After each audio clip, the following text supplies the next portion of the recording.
My fiancé said, "I'm not signing a prenup, but I need you to add me to your house deed before the wedding to show trust." I replied, "Let me think about it." Then I had the house appraised. Turns out her lawyer friend was actually her affair partner planning to force a sale. When I confronted them both with the PI photos at her bridal shower original post, I, 41 male, am sitting in what used to be our bedroom, staring at the engagement ring she left on the dresser. 3 months ago, I thought I was the luckiest man alive. Now I'm just another guy who learned that when someone shows you red flags, you better pay attention. Met Rebecca, 36, 2 years ago at a charity golf tournament. She was volunteering. I was playing badly. She laughed at my terrible swing. I bought her a drink. Classic meet cute, right? She was everything I thought I wanted. Beautiful, ambitious, worked as a marketing director at a tech startup. We clicked instantly. I'd been divorced for 5 years. Had my life together, good job as a senior engineer. Nice house I'd bought after the divorce. Decent savings. Rebecca seemed to appreciate that I was stable, mature, had my act together. She'd complain about guys her age being man-children, and loved that I owned my home, had a real career, wasn't playing games. We got engaged last year. Small proposal, just us at her favorite restaurant. She cried, said yes, posted it everywhere. Her friends were thrilled. My friends were cautiously optimistic. My buddy Dennis kept saying, "Seems fast, bro." But I figured he was just bitter from his own divorce. Then 3 months ago, wedding planning in full swing, she drops this bomb over dinner. "So I've been thinking, I'm not comfortable signing a prenup. It feels like you're planning for our marriage to fail." I set down my fork. "Rebecca, we discussed this. I have the house, retirement accounts, some investments. You have student loans. A prenup protects both of us. But if you really trusted me, you wouldn't need legal documents." Actually, she paused, twirling her wine glass. "I think you should add me to the house deed before the wedding to show you're serious about us being equals." I nearly choked on my water. "Add you to the deed on the house I bought myself? Partners share everything, Robert. If you're not willing to share your life with me, why are we even getting married?" The entitlement in her voice was something new. Or maybe I just hadn't noticed it before. "Let me think about it," I said, trying to stay calm. She smiled, reached over, squeezed my hand. "I knew you'd understand. My friend Bradley is a lawyer. He can handle the paperwork, make it super easy." Bradley. She'd mentioned him before. Some lawyer friend from her CrossFit gym who was so helpful with legal advice. Never met the guy, but she brought him up a lot lately. That night something felt off, really off. Update 1. The next morning I called my divorce lawyer, Peterson. Good guy. Helped me keep most of my assets in the divorce. Explained the situation. "Robert," he said slowly, "don't add anyone to that deed. In fact, get that house appraised now." Why? Because if she's on the deed and you split, she can force a sale. She'd get half the equity even if she never paid a penny toward it, and this Bradley character handling it? Red flag, my friend. I hired an appraiser that week. Told Rebecca I was getting it done for insurance purposes. She seemed weirdly excited about that. The house appraised at $680,000. I'd bought it for $420,000 5 years ago. The market had exploded. That's $260,000 in equity she'd get just by being on the deed. But here's what made my stomach drop. Rebecca knew the exact appraisal amount before I told her. We were having dinner and she goes, "So the house is worth almost $700 now, huh? We could do so much with that equity." I hadn't told her the number. The appraiser hadn't sent the report yet. Only person who knew was the appraiser. "How do you know that?" She froze for a second. "Oh, you mentioned it." "No, I didn't." "Well, I just assumed houses in this area are all going for that much." BS detector going crazy now. I hired a PI the next day. Felt scummy doing it, but that feeling in my gut was screaming. Gave him Rebecca's info, Bradley the lawyer's name, told him to see what he could find. 3 days later, he called. "You sitting down?" "Why?" "Bradley Morrison isn't just her lawyer friend. They've been meeting at hotels twice a week for the past 4 months. I have photos. They're explicit." My hands went numb. "Send them." The photos came through. Rebecca and Bradley at the Marriott, at his apartment, in his car. The timestamps went back to before she started pushing about the prenup. But the PI wasn't done. "There's more. I did some digging on Bradley. He's not exactly thriving, drowning in debt, actually had 2 failed real estate ventures. And get this, he specializes in property law, specifically partition sales. What's that? When co-owners force the sale of a property to get their share, it's his specialty. The pieces clicked. She gets on the deed. Married or not, she can force me to sell. She gets $340,000, splits it with Bradley. They'd been planning this for months. I sat there staring at the photos. My fiancée, the woman I was going to marry in 6 weeks, in bed with another man, a man she was conspiring with to steal my house. The rage was indescribable. But then clarity. Cold, perfect clarity. Her bridal shower was in 2 weeks. 40 guests, her mom, sisters, friends, everyone. I smiled for the first time in days. Update 2. The next 2 weeks were Oscar-worthy on my part. I played the perfect fiancé, talked about our future, helped with wedding planning, even met with Bradley about the deed transfer. Bradley was exactly what I expected. Spray-tanned, too much cologne, kept calling me buddy, and talking about how lucky I was to have Rebecca. The smirk on his face when discussing the deed made me want to punch him. Instead, I smiled and said I needed a few more days to review everything. "No rush, buddy," he said, shooting Rebecca a look. "But sooner is better, you know, for tax purposes." Rebecca squeezed my arm. "Bradley's just looking out for us, honey." Sure he was. I kept the PI on retainer. Got more photos, videos. They met at Bradley's apartment the day before the bridal shower. The PI got audio of them in Bradley's car. 2 more weeks and we're set. He's completely clueless, Rebecca said, laughing. I almost feel bad, almost. He's sweet but so boring, Bradley replied. Once we get the house sold, we can finally be together for real. How much are we getting again? Rebecca asked. At least $300,000 after the sale. Maybe more if the market keeps going up. God, you're brilliant. I learned from the best, baby. The sound of kissing followed. I threw up in my office trash can. The bridal shower was at Rebecca's sister Nicole's house. Big backyard, tent rental, the works. I wasn't supposed to be there. Girls-only event. But I had a delivery to make. Showed up at 2 p.m. peak party time. Could hear the laughter from the street. Rebecca's mom, Janet, answered the door. Robert, what are you doing here? This is bad luck. Hi, Janet. I have something important to share with everyone about the wedding. She looked confused, but let me in. The backyard was decorated in white and gold. 40 women, champagne flowing, presents piled high. Rebecca was in the middle, wearing a little tiara that said bride-to-be, opening gifts. She saw me, and her face went from surprised to annoyed to fake happy in 3 seconds. Baby, what are you doing here? I walked to the center of the party. Everyone was staring. Ladies, I'm sorry to interrupt, but I have something everyone needs to see before the wedding. I pulled out my phone, connected it to Nicole's Bluetooth speaker.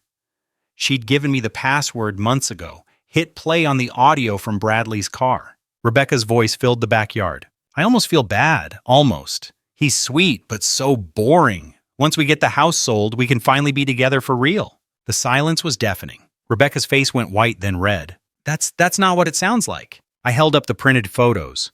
Rebecca and Bradley at the hotel. Made sure her mom got a good look. It's exactly what it sounds like. You've been having an affair with Bradley for 4 months. You two planned to get me to add you to my house deed, then force a sale, split the money, and run off together. Gasps. Someone dropped a champagne glass. Janet started crying. Rebecca, tell him he's wrong. Rebecca's mask finally slipped. Pure rage. You hired someone to follow me? You psychopath. That's illegal. Actually, it's not. And neither is recording 2 people conspiring to commit fraud in a public parking lot. She stood up, wobbling in her heels.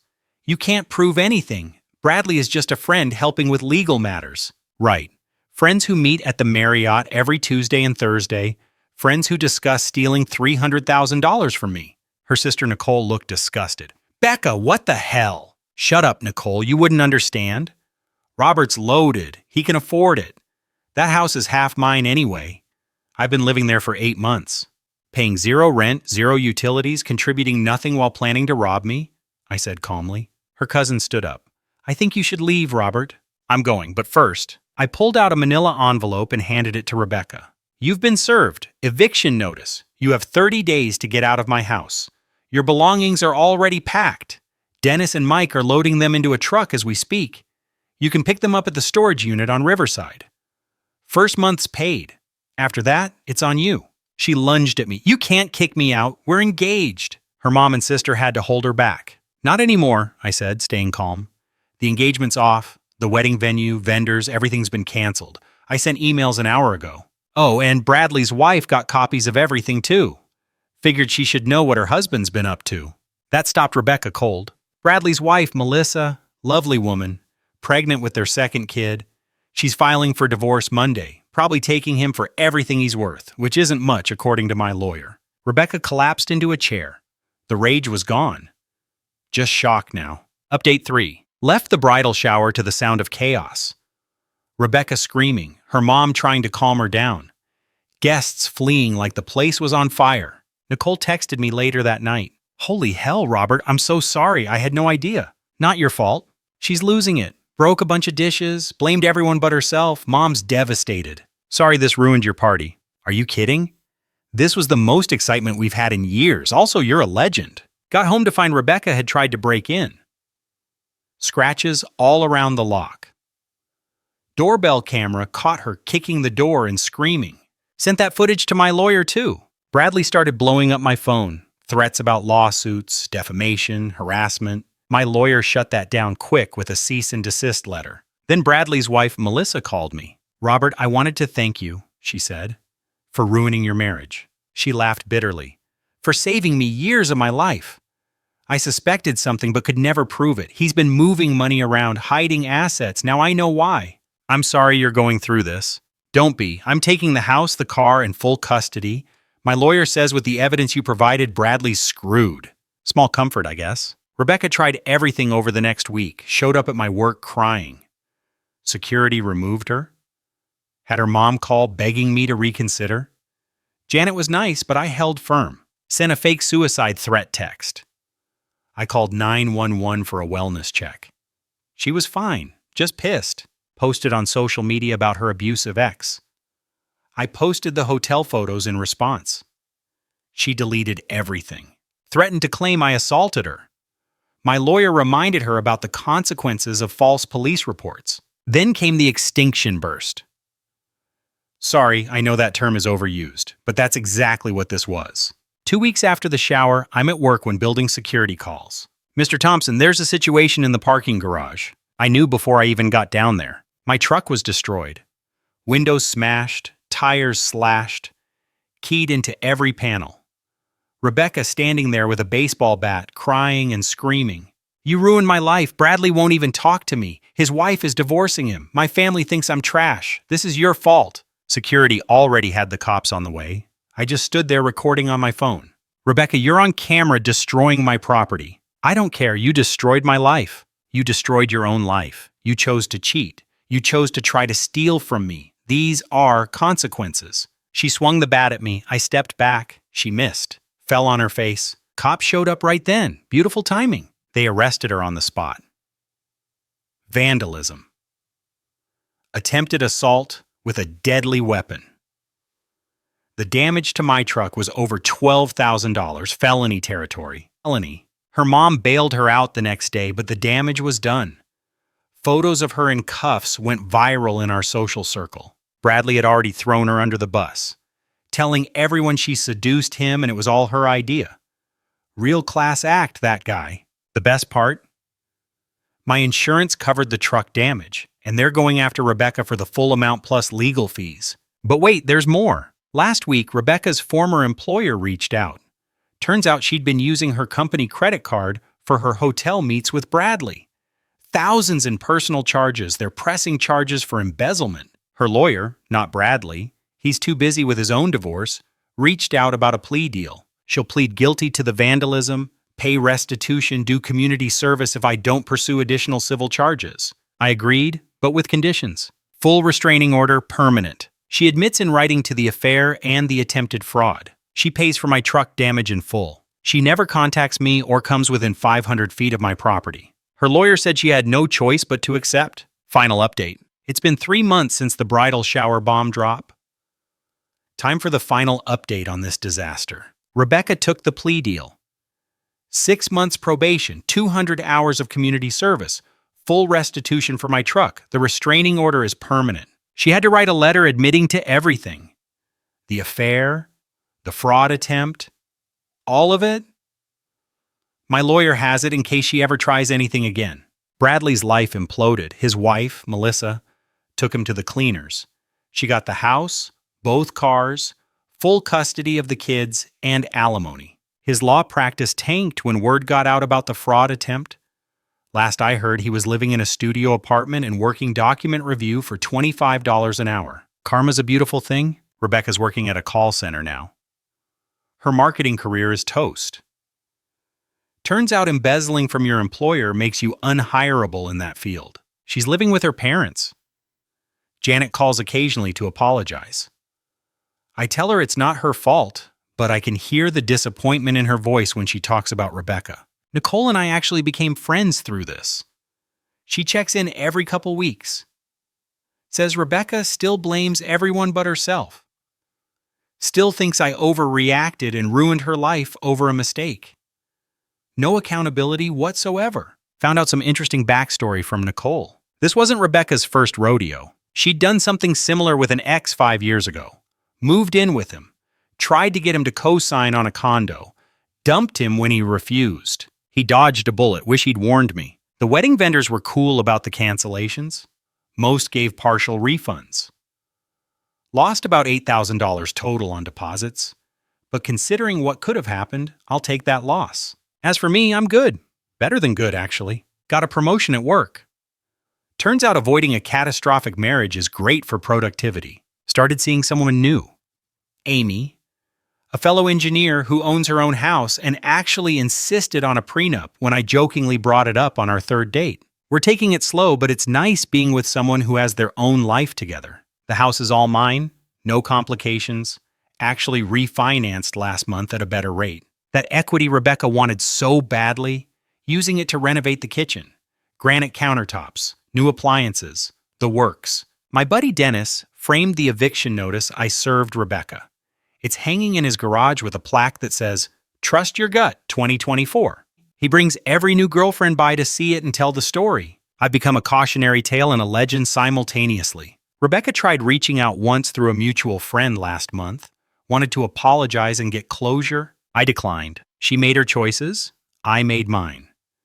Some bridges aren't meant to be rebuilt. They're meant to stay burned as reminders. Looking back, the red flags were there. How quickly she pushed to move in, how she never wanted to discuss finances but wanted access to mine. How she always had expensive taste but never wanted to contribute. How this Bradley guy suddenly appeared once marriage was on the table. How she went from "I love you" to "give me half your house" in record time. Lessons learned. 1. Trust your gut. It's usually right. 2. If someone refuses a prenup, run. 3. If they want to be added to assets they didn't help acquire, run faster. 4. When someone shows you who they are, believe them. 5 Pias are worth every penny. 6. Always have security cameras. 7. Document everything. To anyone reading this going through something similar, you're not crazy. Your concerns are valid. Don't let anyone gaslight you into ignoring red flags. And when someone tries to steal from you while sleeping with someone else, let them face every consequence coming their way. No regrets, no looking back, just forward. Thanks for following this insane journey, Reddit. May your partners be faithful and your assets stay protected. Robert out.